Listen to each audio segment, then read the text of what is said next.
사랑하는 식구 여러분, 안녕하세요. 오늘의 생활 원리 시간은 말세의 의, 그리고 생명의 말씀 시간에는 체휼신앙이 출발할 수 있는 자리, 이런 내용을 가지고 말씀을 나누고자 합니다. 생활 원리 가운데서는 인류 역사 종말론에 다루고 있고요. 오늘은 말세의 의에 대해서 좀 알아보겠습니다. 원리 본문의 내용인데요. 말세의 의는 어떤 것이냐 하는 것입니다. 사탄 주권의 제약 세계가 메시아의 강림을 전환점으로 해서 하나님의 주권의 창조 이상 세계로 교체되는 시대를 말세라고 합니다. 따라서 말세는 지상 지옥이 지상 천국으로 바뀌어지는 때를 이루는 것입니다. 말세는 사탄 주관권에서 하나님의 주권으로, 그리고 지상 지옥이 지상 천국으로 바뀌어지는 때이기 때문에 대전환의 때인 것입니다. 그러면 대전환점의 중심 인물은 누가 될 것인가 하는 것입니다. 그 대전환점의 중심 인물이 바로 메시아로 오시는 참부모님이십니다. 따라서 참부모를 환영해서 하나가 되지 않으면 절대로 대전환점을 맞이할 수 없게 된다는 결론의 말씀이 되겠습니다. 사탄 주권의 제약 세계가 메시아의 강림을 전환점으로 해서 하나님의 주권의 창조 이상 세계로 교체되는 시대를 말세라고 합니다. 따라서 말세는 지상 지옥이 지상 천국으로 바뀌어지는 때를 이루는 것입니다. 그러므로 말세는 기독교 신도들이 믿어온 대로의 천변지기가 일어나는 공포의 때가 아니고 창세 이후 인류가 유일한 소망으로 바라고 나왔던 기쁨의 한날이 실현되는 때인 것입니다. 다시 한번 정리해 볼까요? 말세의 의의는 뭡니까? 말세는 악의 세계가 종말이 되고 새로운 하나님의 창조 이상 세계가 도래한다는 말입니다. 말세는 사탄의 주권을 청산하고 하나님의 주권의 창조 이상 세계를 맞이하는 것입니다. 말세는 지상 지옥이 지상 천국으로 바뀌어지는 때입니다. 말세는 천변지기가 일어나는 공포의 때가 아니고 창조 이상의 기쁨의 한날이 실현되는 때인 것입니다. 그런 의미에서 바라볼 때 나라고 하는 존재는 과연 악의 주관을 받고 있는 사심을 극복하고 개인적인 말세를 극복했는가? 개인적인 말세를 극복했다는 말은 악의 주권, 악의 영향을 완전히 극복했다는 말 아닙니까? 그런데 내 속에 아직까지 타락성이 있다. 내 속에 아직까지도 악한 마음이 있다. 내 속에 아직까지도 원수를 미워하는 마음이 있으면 나는 아직까지 개인적인 말세를 극복하지 못했다는 말입니다. 그래서 이 개인적인 말세를 극복하려면 몸과 마음이 하늘이 바란 대로 완전히 통일을 이루라고 하는 것이 참 부모님의 말씀입니다. 두 번째, 부부의 갈등과 부모와 자식 간의 갈등을 넘어서 가정적인 말세를 극복했는가? 세상 가정은 불화가 심합니다. 그렇잖아요? 부부 간의 갈등이 심하고 부모와 자식 간의 문제가 많습니다. 그런데 이 모든 것을 극복하고 나는 과연 우리 가정에서 4대 심정권과 3대 왕권을 실현하였는가 하는 것입니다.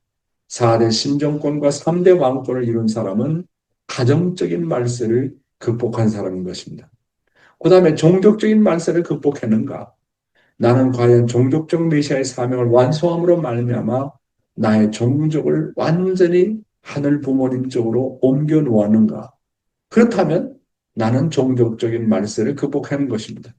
국가적인 말세를 극복하는가? 그 말은 국가적인 한 국가라도 완전히 악한 주권과 백성과 국토를 완전히 복귀해서 주권 복귀를 이루고 정말 하나님의 이상적인 국가를 이루는 것을 말합니다.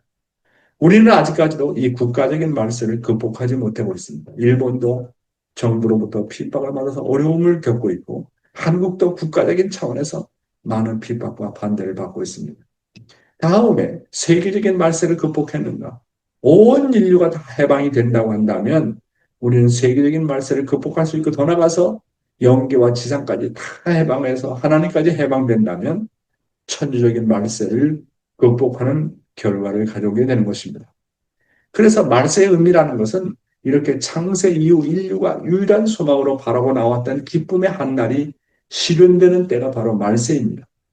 다시 말해서 천일국이 실현되는 때입니다. 기원절 이전의 세계는 선천시대이고 기원절 이후의 세계는 부천시대입니다. 따라서 말세란 선천시대가 지나고 새로운 부천시대가 도래하는 때를 말하는 것입니다. 개인적으로 가정적으로 각 개인과 가정이 사탄 중심한 말세의 시대를 청산하고 새 사람, 새 가정, 즉 천일국 시대의 사람과 가정이 되어야 하는 것입니다. 오늘의 말씀은 체율신앙이 출발할 수 있는 자리라는 내용을 가지고 말씀을 드리고자 합니다. 먼저 참아버님의 말씀을 봉독하겠습니다. 체율신앙이 출발할 수 있는 자리. 내가 하는 일이라고 해도 그 일은 나 혼자 하는 것이 아니라 거기에는 반드시 하나님이 개입하고 계신다는 것입니다.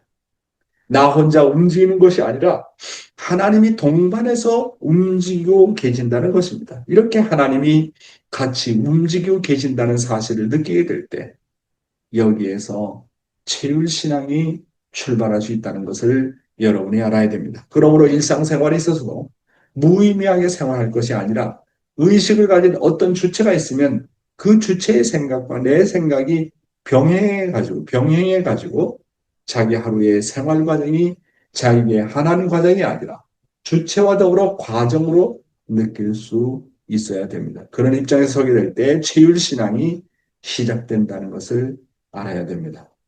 사랑하는 식구 여러분, 오늘은 여러분에게 조지 뮬러라고 하는 사람에 대해서 간단히 소개하고자 합니다. 그는 과연 어떻게 하나님을 체휼했는지에 대한 내용이 되겠습니다. 이 조지 뮬러라고 하는 사람은 19세기 영국의 기독교 신앙가이자 고아원의 설립자입니다. 그는 약 1만 명의 이상의 고아들을 돌봤습니다. 그리고 그의 일기의 기록에 따르면 5만 번 이상의 기도가 응답되었다고 알려져 있습니다. 그는 사람에게 요청하지 않고 하나님께만 구한다는 원칙으로 이 모든 일을 이루었고 믿음과 기도의 대표적인 인물로 알려져 있습니다. 어떻게 이 사람은 하나님이 나와 더불어 정말 동행하고 있는가 하는 것을 체휼하고 있었을까 하는 내용에 대한 소개인 것입니다. 자, 읽어보겠습니다. 나는 혼자가 아니었다. 조지 뮬러의 체휼신앙의 이야기가 되겠습니다. 영국 브리스톨에 한 사람이 있었습니다. 그의 이름은 조지 뮬러였습니다. 그는 고아들을 돌보는 일을 하기로 결심했지만 처음부터 가진 것이 아무것도 없었습니다. 후원자도 없었고 재정도 없었습니다. 그럼에도 그는 단 하나의 원칙을 세웠습니다. 나는 사람에게 말하지 않고 오직 하나님께만 말하겠다. 아무것도 없는 아침. 어느 날 아침이었습니다. 고아원에는 수백 명의 아이들이 있었지만 그날 먹을 음식이 단 한 조각도 없었습니다. 아이들은 식탁에 앉아 있었고 접시는 비어 있었습니다. 그 상황에서 조지 뮬러는 이렇게 말했습니다. 아이들아, 하나님께 감사의 기도를 드리자. 상식적으로 보면 이해할 수 없는 장면이었습니다. 먹을 것도 없는데 감사의 기도를 드린다는 것. 그러나 그는 분명히 알고 있었습니다. 나는 혼자가 아니다. 하나님이 지금 이 자리에 함께 계신다. 그는 기도했습니다. 하나님 아버지, 오늘도 우리에게 필요한 것을 주실 것을 감사합니다. 그 순간 문을 두드리는 소리, 기도가 끝나자마자 고아원 문을 두드리는 소리가 들렸습니다. 문을 열어보니 한 제빵사가 서 있었습니다. 그는 말했습니다. 어젯밤 잠을 잘 수가 없었습니다. 하나님께서 제 마음에 이 고아원 아이들을 위해 빵을 준비하라는 강한 감동을 주셨습니다. 그는 밤새 빵을 구워 가져왔습니다. 잠시 후 또다시 문을 두드리는 소리가 들렸습니다. 이번에는 우유 배달원이었습니다. 마차가 고장나서 우유를 다시 쏟아버릴 수밖에 없었습니다. 혹시 이 아이들에게 나눠줄 수 있을까요? 그날 아이들은 배불리 먹었습니다. 그러나 더 중요한 것은 따로 있었습니다. 조지 물러는 그 순간을 통해서 확신하게 되었습니다. 하나님은 정말 나와 함께 움직이신다. 그는 말했습니다. 나는 하나님을 믿는 것이 아니라 하나님과 함께 살고 있다. 참아버님의 말씀을 보면 내가 하는 일이라고 해도 그 일은 나 혼자 하는 것이 아니라 반드시 하나님이 개입하고 계신다는 것입니다. 조지 뮬러의 삶이 바로 이것입니다. 그는 단순히 하나님이 도와줄 것이라고 믿는 것이 아니라 하나님 이미 함께 계신다는 사실을 느끼고 살았습니다.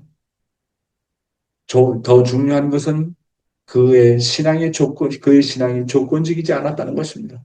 돈이 있을 때만 믿는 것이 아니고 상황이 좋을 때만 감사하는 것이 아니라 아무것도 없을 때도 하나님이 함께 계신다고 확신했습니다. 이것이 바로 말씀에서 말하는 조건적인 심정을 치유해서는 안 된다는 부분입니다. 그에게 하나님은 필요할 때만 찾는 존재가 아니라 24시간 함께 사는 아버지였습니다. 사랑하는 식구 여러분, 체율신앙은 어디서 시작됩니까?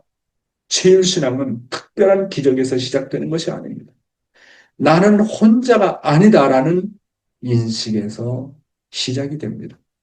내가 걸을 때 하나님이 함께 걷고, 내가 말할 때 하나님이 함께 말하고, 내가 기도할 때 하나님이 이미 듣고 계신다는 것, 이것을 느끼는 순간 체율신앙이 시작이 됩니다. 사랑하는 식구 여러분, 체율신앙을 출발할 수 있는 자리는 어디서 시작된다고요? 체율신앙을 출발할 수 있는 자는 나는 혼자가 아니라 내가 하는 일에 반드시 하나님이 개입하고 계신다고 느끼는 자리인 것입니다. 하나님은 언제나 나와 더불어 있고 하나님은 나에 대한 분명한 비전과 계획을 가지고 나와 더불어 동행하고 있다는 사실을 알아야 됩니다. 따라서 가장 현명한 사람은 어떤 사람이냐 면 하나님께서 자신을 향한 비전을 알고 거기에 맞추는 것입니다. 예, 여러분 내일 제가 늘 아버님에 대한 신앙 고백을 하지 않습니까? 아침에 일어나서 아버님께서 참 기도를 하면 하면 하나님 어디 계세요? 하나님 하면 하나님께서 나타나서 오냐 나 여기에 있다. 나는 언제나 너와 함께 있다. 그러니 잘해라. 오늘도 잘 성장해라. 나는 너를 영원히 사랑한다. 이것이 아버님께서 16세에 하늘 부모님을 만나가지고 정말 아, 수십 년 생애를 사시면서 늘 경험하시는, 늘 체휼하시는 내용이라고 말씀하셨습니다. 하나님 하면 하나님께서 즉각 찾아와서 오냐, 내가 여기에 있다. 늘 너와 함께하고 있다. 그러니 오늘도 잘해라. 오늘도 잘 성장해라. 너 알고 있어?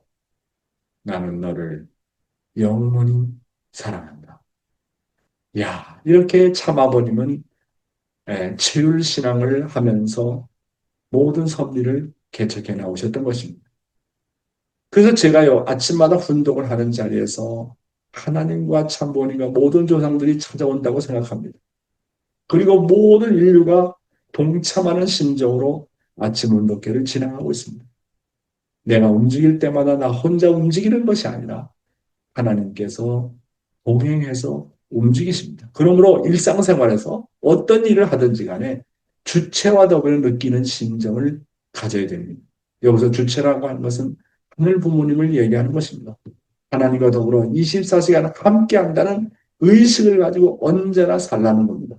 거기서부터 체휼신앙이 시작된다는 말씀 아닙니까? 다음 말씀입니다. 조건적인 심정 체휼을 해서는 안 된다. 여러분들은 조건적으로 하나님의 심정을 채우려서는 안 됩니다. 환경권을 넘어서서 내가 태어난 것도 그분을 위해서 태어났고 그로 말미암아 자랐다는 인식이 들어와야 됩니다. 그런 심정을 치유해야 합니다. 하나님과 인연된 근본 뿌리를 뽑아버리고 다른 어디로 갈 수 없다는 것입니다. 여러분은 자기도 모르게 그런 느낌을 가져야 합니다. 심정의 세계는 한마디로 조건의 세계가 아닙니다. 부모와 자식의 관계는 심정적으로 맺어져 있기 때문에 결코 조건적이지 않습니다. 신앙생활에서 조건을 세우는 것은 그 조건을 넘어서 그 조건과 관계가 없이 심정세계 인문에서 자유롭게 주고받기 위해서입니다. 소생과 장성은 조건의 생활이 통할 수 있지만 심정의 세계는 무한히 주고 무한히 받는 세계이기 때문에 조건이 통하지 않습니다. 나는 하늘로 말미암아 태어났고 하나님으로 말미암아 성장한다는 의식이 항상 있어야 됩니다. 나는 하나님을 위해서 태어났고 나는 하나님에 의해서 길리움을 받고 있다는 그런 철두철미한 의식을 가지고 우리가 생활하게 될 때 우리는 하나님과 심정의 인연을 할 수 있고 심정 세계에 입문할 수 있다고 하는 아주 중요한 말씀을 여러분에게 말씀드렸습니다. 오늘 말씀은 여기서 마치도록 하겠습니다. 감사합니다.